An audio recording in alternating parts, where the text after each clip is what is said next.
Tom, thank you. The federal government is on the brink of a deal to keep TikTok operating in the U.S. Kelly O'Grady shares the plan layout and how it aims to protect Americans.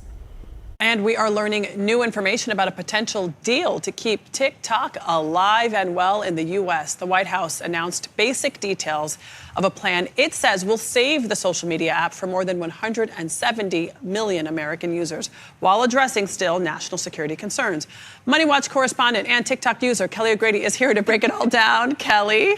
You're outing me. I am outing you, and I'm going to look for your account to see what your I'm a reels lurker. are. Yeah. You don't post? No, I just lurk. Okay, we'll discuss your TikTok habits later. But what do we know about this deal, and what does it mean for all of the users out there? Okay, so this proposal, it would take the U.S. operations only of TikTok and it would move it into an American-owned joint venture. And then it would create a copy of that all-important algorithm, and it would also move it over to this company and they would control it. Now, from a security perspective, the technology firm Oracle is going to handle that. They're going to retrain the algorithm. And then a number of American investors would own this. And the president suggested that everyone from Michael Dell to the Murdochs to Larry Ellison, who owns Oracle, would be invested in this. And I will disclose that Larry Ellison, he is the father of David Ellison, who owns Paramount Skydance, which is, of course, CBS News' parent company. What does it mean for us? Well, it's unclear whether you would have to re-download the app as a U.S. user, but I did speak to a number of tech experts, and they said the actual experience should be exactly the same.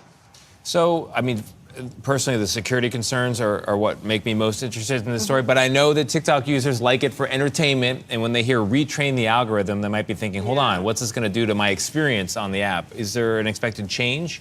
There's not an expected change when it comes to your actual experience. What they're trying to ensure is that your data is not being sent back to China. I did talk to a number of security experts about this particular thing because the White House says, yes, this satisfies all of those concerns. But what this one expert says is if you are going to be able to update that algorithm from outside the U.S., that would be a concern. So I think this question of retraining, they haven't been specific about it. You're going to see a lot of questions because remember, banning this app, it did have bipartisan support. Do you have a time limit on your TikTok use each day? I try not to scroll too much.